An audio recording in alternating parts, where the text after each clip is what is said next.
Le président de la République a exprimé sa totale désapprobation au regard du mauvais traitement réservé à nos supporters qui ont fait les déplacements d'Abidjan pour assister à la demi-finale contre la Côte d'Ivoire dans le cadre de la Coupe d'Afrique des Nations. Notamment la diminution d'espace leur réservé dans les tribunes, l'interdiction d'accès des calicots et aux différents supports des dénonciations de l'agression rwandaise dont notre pays est victime. Pour réagir à cette attitude outrageante, notre équipe nationale ne s'associera plus, jusqu'à nouvel ordre, à une quelconque activité ou initiative de solidarité portée par la CAF. Dans les mêmes ordres d'idées, le président de la République a ouvert un débat sur les déroulés du match entre la République démocratique du Congo et la Côte d'Ivoire, ainsi que la couverture par certains médias. Le Conseil de ministres a adressé une sévère mise en garde, particulièrement à France 24, ainsi qu'à d'autres médias pour la diffusion de certaines informations durant cette compétition qui ont écorné l'image de la République démocratique du Congo.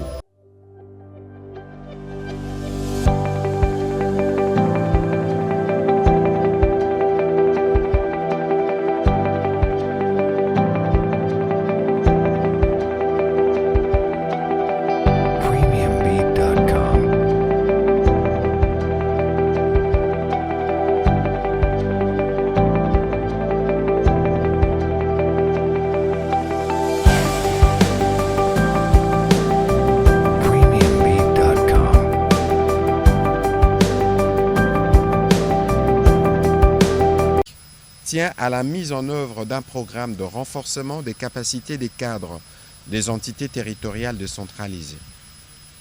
En effet, il a réitéré son instruction au vice-premier ministre, ministre de l'Intérieur, en collaboration avec le ministre du Plan, à travers le Service national de renforcement de capacités Sénarec, pour qu'il puisse, une fois l'installation complète des exécutifs provinciaux réalisée, rééditer la mise en œuvre de ces programmes adaptés aux défis de la gouvernance locale afin de renforcer les socles de compétences tant des dirigeants communaux que des administrations sur leurs responsabilités. Cela est d'autant plus nécessaire dans un contexte où nos communes, pour certaines d'entre elles, ont géographiquement de superficie de villes dans d'autres pays et sont confrontées quotidiennement à des défis de gouvernance, notamment dans les domaines de la sécurité, de la salubrité, de l'organisation et du fonctionnement, de l'encadrement du petit commerce et de la qualité du personnel politico-administratif appelé à gérer. Répondre à de tels défis, a souligné le président de la République, exige pleinement de la créativité, de la maîtrise et de la transparence dans l'utilisation des fonds publics, de l'altruisme et de la pratique de la gestion axée sur les résultats. Il a rappelé que la récente proclamation par la CENI des conseillers communaux provisoirement élus à la suite des scrutins du 20 décembre 2023 marque une avancée significative dans la vie politique de notre jeune démocratie. Par ce fait, elle parachève la volonté du gouvernement et du constituant d'intégrer la redevabilité depuis la base et matérialise le principe d'une gouvernance publique de proximité fondée sur le droit du peuple souverain d'intervenir à tous les niveaux dans la gestion étatique. 4. De l'encadrement des opérations de la filière cobalt artisanale. Le président de la République a réitéré sa demande au gouvernement afin de mettre en place des mesures urgentes qui permettraient de mieux encadrer la commercialisation du cobalt et d'accroître les recettes issues de son exploitation. Faisant référence à sa communication du 25 mai 2023, il a rappelé qu'il a tiré l'attention du gouvernement sur le fait que la valeur de multinationales utilisant le cobalt augmentait fortement et que leur capitalisation dépassait de loin le produit intérieur brut national, alors que notre pays, lui, ne bénéficie que très peu des revenus issus de l'exploitation du dit minerai. Entre-temps, il a constaté que le cours du cobalt a davantage baissé, passant d'un peu plus de 31 000 $ américains la tonne en août 2023 contre 28 727 $ américains actuellement. La baisse continue de cours du cobalt est principalement due à sa surabondance sur le marché international.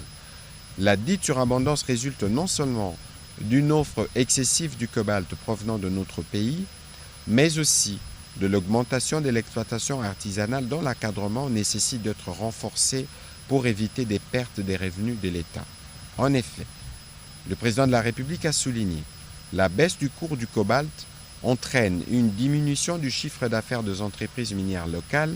une diminution des recettes fiscales et douanières, ainsi qu'une diminution de la redevance minière autant qu'elle menace l'emploi et annihile les perspectives de recettes provenant de l'impôt sur les superprofits. Face à cette situation, il est primordial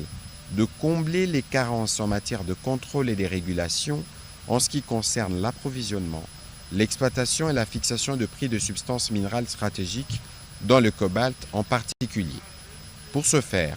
le Premier ministre a été invité, sur base des propositions de l'ARECOMS, à évaluer la nécessité d'introduire des quotas d'exportation ou de recourir à toute autre mesure permettant d'atteindre un juste prix pour notre cobalt. Le président de la République en appelle donc à des propositions et des mesures urgentes par l'autorité des régulations. Par ailleurs, il a demandé au Premier ministre de veiller à ce que le ministre ayant les budgets, les finances et les mines dans leurs attributions mette prioritairement à la disposition de l'ARECOMS les ressources nécessaires à l'exécution des tâches susvisées afin qu'elles soient en mesure d'agir avec promptitude et diligence dans les buts de contribuer à l'amélioration rapide des revenus de l'État issus de notre cobalt. Avant de terminer sa communication, le président de la République a exprimé sa totale désapprobation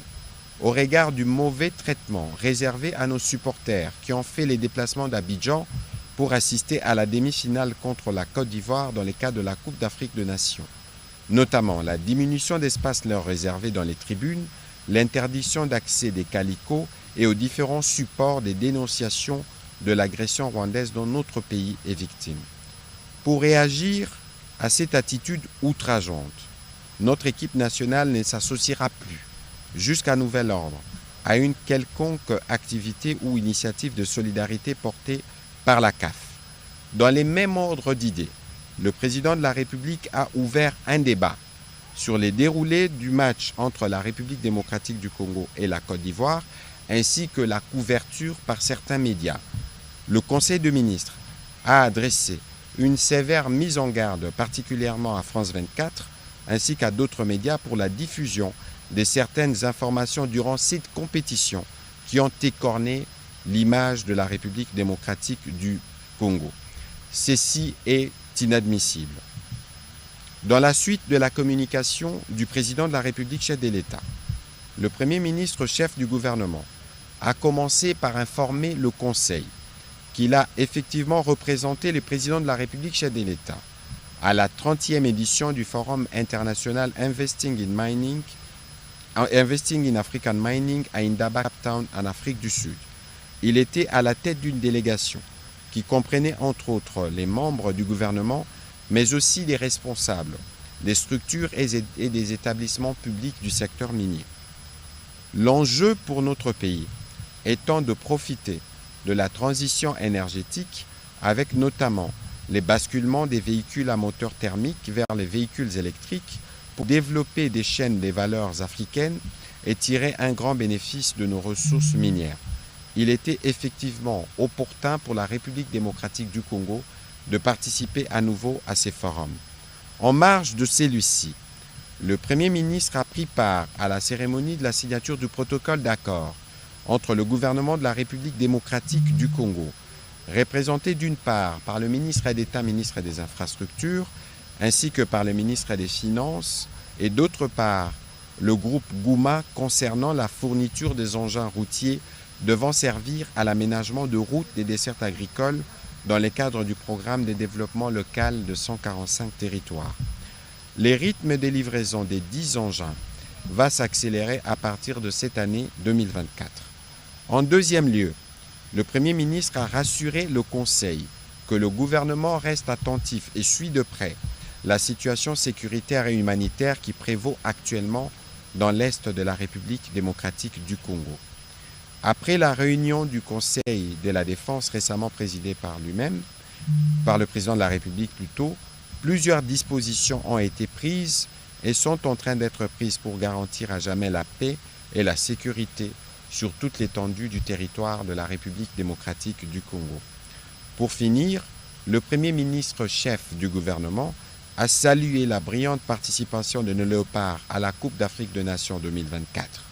Ils n'ont pas démérité d'être en finale de cette compétition. Il a demandé à la population de continuer à les soutenir pour la petite finale qui va se jouer entre la République démocratique du Congo et la République sud-africaine ce samedi 10 février 2024. Abordant le deuxième chapitre du Conseil des ministres de ce jour, relatif aux points d'information, État et administration du territoire. Le vice-premier ministre, ministre de l'Intérieur, Sécurité et Affaires coutumières, a présenté au Conseil les rapports sur l'État et l'administration du territoire national, qui reste toujours dominé par la poursuite des opérations militaires dans l'est de la République démocratique du Congo. L'état d'esprit de la population demeure globalement calme au cours de la semaine qui s'est achevée. Les faits ci-après méritent d'être épinglés. Le soutien total de la population aux forces armées de la République démocratique du Congo et à l'ensemble de nos compatriotes et résistants habitant dans la partie est du pays, à la suite des barbaries et campagnes de désinformation et intoxication menées par le mouvement terroriste M23 et leurs alliés du RDF. L'intérêt que porte l'opinion quant à l'issue des requêtes introduites par les candidats invalidés pour fraude et détention illégale des dispositifs électroniques de vote par la Commission électorale indépendante auprès de la Cour constitutionnelle. Des commentaires en sens divers quant à la nomination par le président de la République chef de l'État du député national Augustin Kabouya en qualité d'informateur pour identifier une coalition majoritaire à l'Assemblée nationale en vue de la formation du prochain gouvernement. Les encouragements de la population aux léopards de la République démocratique du Congo pour leur vaillant parcours à la Coupe d'Afrique des Nations, et ce malgré leur défaite en demi-finale. Sur un autre chapitre, le vice-premier ministre, ministre de l'Intérieur, a informé le Conseil qu'il a été noté à travers certaines provinces l'installation de bureaux d'âge après la convocation des plénières inaugurales dans les assemblées provinciales, comme pour l'Assemblée nationale. La constitution des bureaux définitifs est attendue au terme de la formalisation de la validation de mandat des élus provinciaux. En rapport avec la cooptation des autorités coutumières comme députés provinciaux, il a fait état des tensions et des remous qui ont été signalés au sein des différentes organisations de pouvoir coutumier causées par l'implication de certains acteurs politiques dans la perspective des élections des sénateurs et des gouverneurs de province. Le vice-premier ministre, ministre de l'Intérieur, a terminé son rapport sectoriel par la présentation des informations liées à la criminalité, au banditisme, au sinistre avant de chuter sur la situation aux frontières. Toujours sur ces chapitres,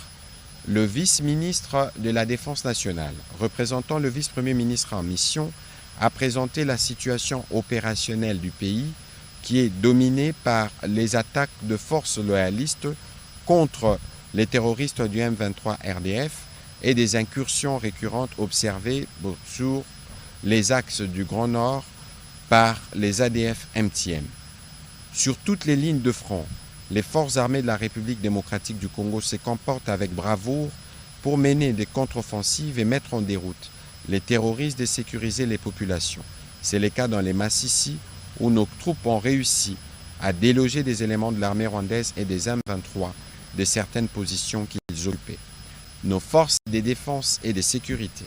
restent engagées plus que déterminées à pacifier cette partie du pays. À l'ouest du pays, la situation demeure sous contrôle face aux incursions des Mobondo et des patrouilles s'intensifient en profondeur.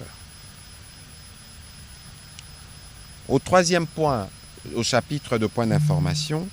levée du moratoire sur la peine de mort. La ministre d'État, ministre de la Justice et garde de Sceaux a présenté au Conseil la note d'information relative à la levée du moratoire sur la peine de mort en République démocratique du Congo. Elle a rappelé qu'au cours de la réunion tenue le 5 février 2024, sous la conduite du président de la République chef de l'État, le Conseil supérieur de la défense a fait un tour d'horizon sur plusieurs questions sécuritaires, dont celles liées à la traîtrise au sein de nos forces de défense et de sécurité. Dans la perspective d'y mettre fin, le Conseil supérieur de la défense a demandé au commandant suprême de lever les moratoires sur la peine capitale prononcée ou à prononcer contre les militaires qui se rendront coupables d'actes de trahison pendant ce temps où le pays fait face à une agression portée par les Rwandais à travers les terroristes de la coalition M23 RDF. Afin de permettre au gouvernement de donner effet à la susdite demande, la ministre d'État, ministre de la Justice, a retracé brièvement l'historique du moratoire contre la peine de mort en République démocratique du Congo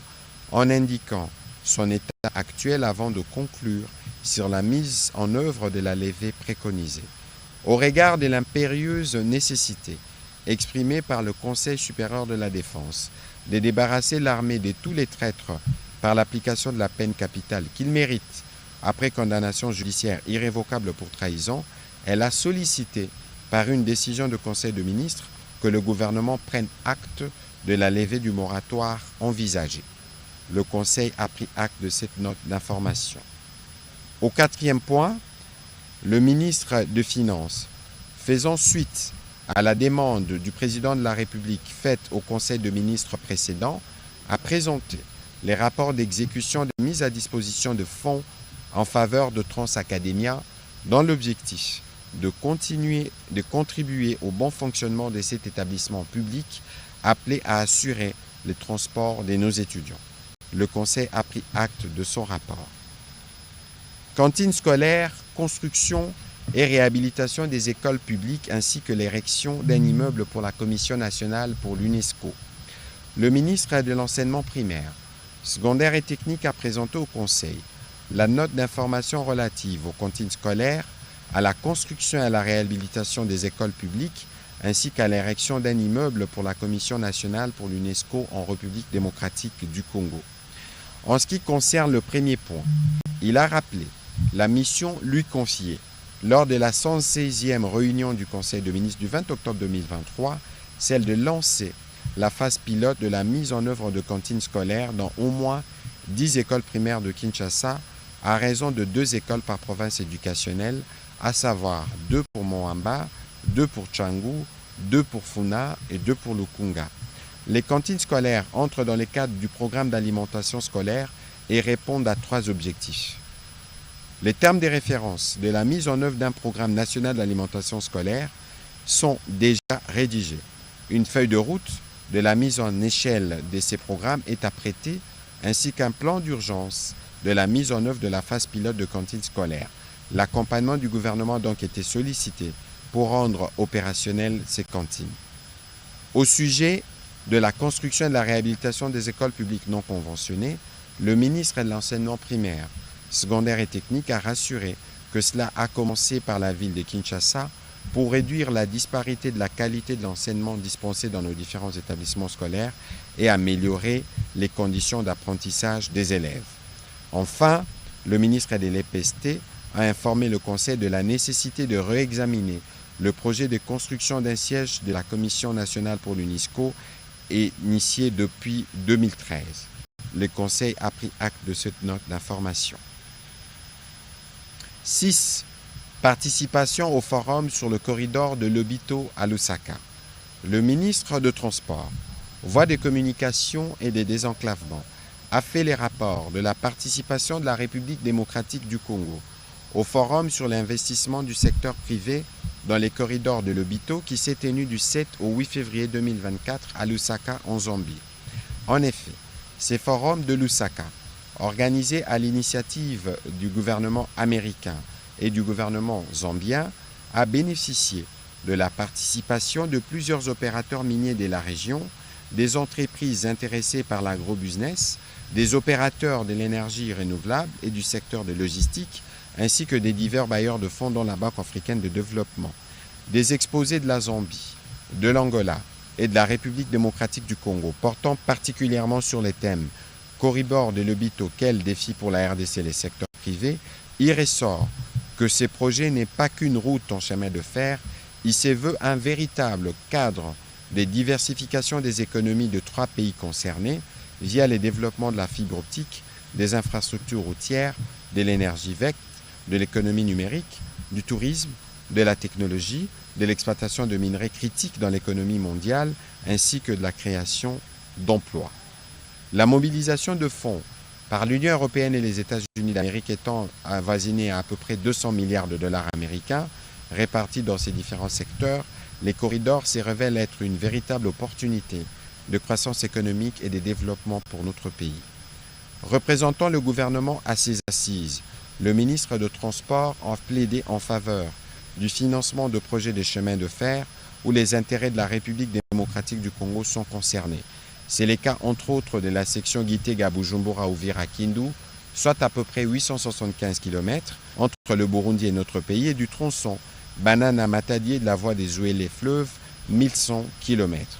Ces plaidoyers a retenu l'attention de la société financière africaine qui a saisi entre autres cette opportunité pour présenter ses vives félicitations au président de la République pour sa réélection. Le Conseil a aussi pris acte de ces rapports.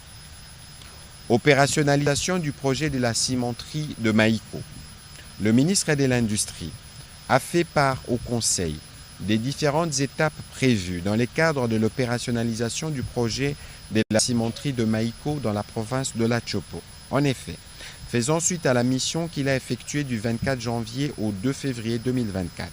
à laquelle les experts des entreprises chinoises intéressées et ceux de la présidence de la République ont été associés pour la visite du site de Maïko, l'identification des sites de la zone économique spéciale et de la centrale hydroélectrique de Maïko, les ministres de l'Industrie a évoqué des actions à mener pour y parvenir. Au regard des actions, des avancées déjà enregistrées, la feuille de route actualisée présente entre autres mesures, la signature d'un accord de partenariat entre le gouvernement de la République et la société chinoise intéressée à la matérialisation rapide de ce projet, la finalisation des études d'impact environnemental et social, les paiements des différentes créances dues à des tiers, la réalisation des études et la construction de la zone économique spéciale pilote de la Chopo sur 500 hectares et de la centrale hydroélectrique de Maïko devant produire 25 MW et d'autres mesures. Le ministre a précisé que ces projets redimensionnés visent la création de plus de 500 emplois directs et 5000 emplois indirects. La capacité de production de la nouvelle cimenterie sera de 1 million de tonnes par an, soit plus de 3000 tonnes par jour.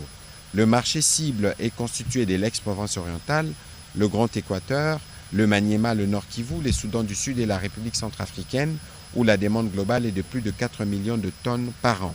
Le Conseil a pris acte de cette note d'information. Dernier point sur ces chapitres de fin d'information,